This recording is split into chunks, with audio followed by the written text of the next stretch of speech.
morning, everyone. So, it's about an hour before my race, and I take my last big swigs of electrolyte-filled water. Now, I have to be strategic with this timing because I really don't want to have to go to the bathroom once I get into the car. And I take the next 30 or 40 minutes to do any last-minute visualization, I talk with my team, and I take some quiet time. And then, with about 5 or 10 minutes to go, I sprint to the bathroom, and then I sprint to my car, and I wiggle in through the window and strap my seatbelts, and one of my crew members then secures my window net and leaves me with a fist bump. These are my final moments of peace before 650 horsepower catapults me around a racetrack. I hear the announcer say, "Drivers, start your engines." And I flip on my race car, put my visor down. It's time to go racing. I love racing, yet it doesn't matter that I've been doing it for 17 years, have 2 championships, and dozens of wins. I still get scared before every race. And we all get scared from time to time, but it's those of us who welcome the fear and work with that fear who have a leg up when going after our goals.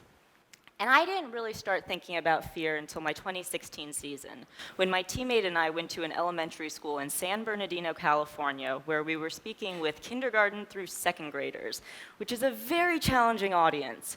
But this one was game-changing for me, because the last question we got was from this little girl, and she asked, "Don't you get scared?" And I took the microphone first, and I gave the answer that I had typically given to that point, which was something to the effect of, "No. I can't let myself get scared because then I won't race the car as fast as I have to win the race." And then I stepped to the side, and my teammate got up, and he said, "Well, I guess I'm a little different than Julia because I do get scared." And I tuned out the rest of what he said because I realized in that moment that I had lied to every person who had ever asked me that question. Of course I get scared. Racing is a scary sport. It's scary to go 174 miles an hour and have to slow down to 20 for a corner. It's scary to muscle around 3,400 pounds of machine within inches of a concrete wall. And crashing obviously happens.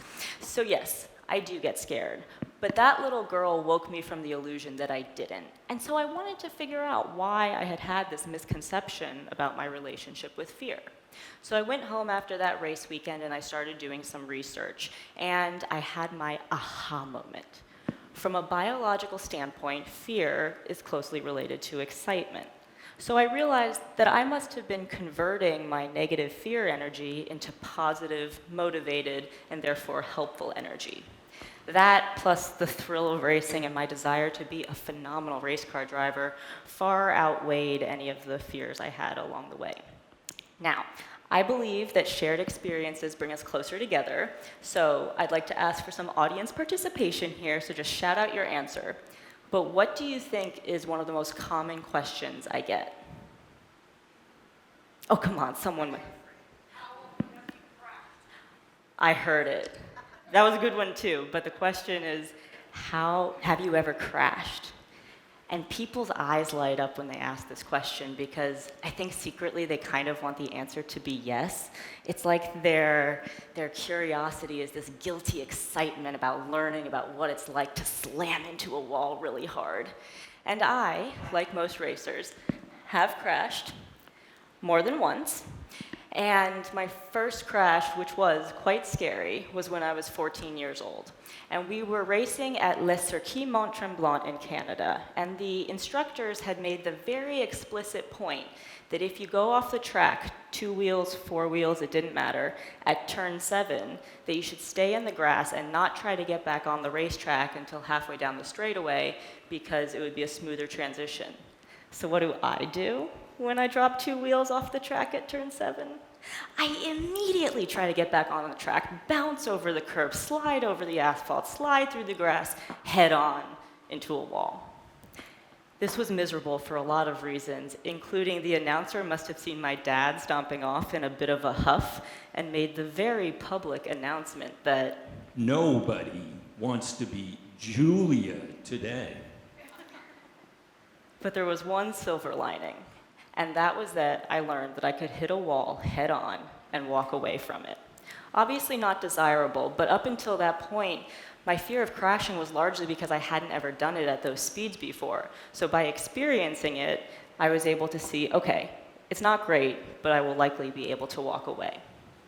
The next fear of mine that I'd like to share with you are my pre-race nerves, because I get nervous before every race. I do get scared, right? And I get these knots in my stomach, because there's a lot on the line. A lot of people, myself included, have spent time, energy, and money to get me to that track. And there's a lot that's in my control, but there's a lot that's not in my control, and that's pretty scary. So when I was 14, very formative year for me, I realized I was a little late getting to my car for the start of the race. And if I was going to make it, I was going to have to sprint to the bathroom and then sprint to the car. So I did that, and then I realized when I got to my car, I actually felt a little lighter. I felt better. I was still nervous, but the energy and the exertion from running actually made me feel better and give me endorphins to make me just excited for the race, not that negative energy. So now, before every race, I sprint to the bathroom and I sprint to my car. Likewise, when I have a call, like a business call that I'm really nervous for, sometimes I'll drop and do push-ups, again, just to get that physical exertion. And the last fear that I want to share with you is probably one that's going to be a little more relatable, and that's a fear of failure. As someone who wants to be a NASCAR Cup Series driver, which is the top level of NASCAR, I'm one of tens of thousands of drivers who wants to do something that only 40 people in the world are able to do at any given time. And that's terrifying. The odds are not in my favor, right? And sometimes I'll feel like this big, lofty goal I set for myself is too daunting and overwhelming, and I start to question, is it gonna work? And when that happens, I make sure to break down what I have to do into daily steps. What can I do day in and day out that'll help me get closer to my goal? And this does a few things. One, it makes the task more digestible and concrete. But it also gives me the ability to give myself little victories, which then make me feel that momentum that I can ride even when it gets difficult. So these are my fears. We all have fears, and those fears manifest themselves in different ways in different people. But what can we do to help use fear and not let it paralyze us? We will all find that we come to a crossroads in life, or several times in life, where we have to decide, are we going to do the thing that scares us, or are we going to walk away? And when you get to that crossroads, I highly encourage that you ask yourself the question, why not? Why not do the thing that scares you? And this is going to require some self-awareness, right? You're going to need to know your values and your morals and the general tenets that you live by. But if you do, and you're not able to give yourself that good enough answer not to do something, you owe it to yourself to try. And there will undoubtedly be times when the risk associated with doing something scary far outweighs any potential benefit. But that's not a lot of the time. And so we have to take the responsibility to give ourselves that mental push that we might need. So this is great. We've decided we're going to do the thing that scares us. We're going to be bold and brave. But that doesn't mean the fear has gone away, right? Like, it's still a scary thing to do. So what I'd like to do now is share 3 coping mechanisms with you that I use in my day-to-day life that I hope will be beneficial to you. The first coping mechanism is deep diaphragm breathing, which is exactly what it sounds like. It's where you breathe in deeply through your chest, but instead of breathing up through your chest, you breathe out through your belly. So I'm going to want you to do this with me. We're going to go through 2 cycles of breathing in very slowly through our noses and slowly out through our mouths. You ready? Okay. Breathe in. Breathe out. Breathe in. Breathe out. This type of breathing optimizes the amount of oxygen that gets into the bloodstream, which is the big de-stressor. So if you're nervous, scared, if you're nauseous, or if you can't sleep at night, this might be a really helpful tool for bringing your nervous system back to center and helping you to tackle whatever you have to. The second coping mechanism is visualization. And I had mentioned that the first time I crashed, I was nervous about it because I hadn't ever done it before. There was this unknown factor. And so by visualizing, we're able to prepare ourselves better for situations that might not be familiar. And there's a study out of the University of Chicago in the late 1990s where researchers looked at basketball players who were making free throw shots.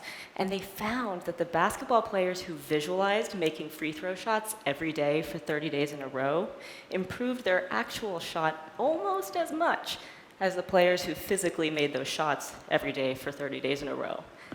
That's incredible. Our minds are so powerful. And I had my own experience with this when I was in college and racing, and I was only racing during the summers, and I'll be honest, I was going through a bit of a slump, and I hadn't won in a little while. And I realized I didn't see myself as a winner. I couldn't picture being in victory lane. So I did just that.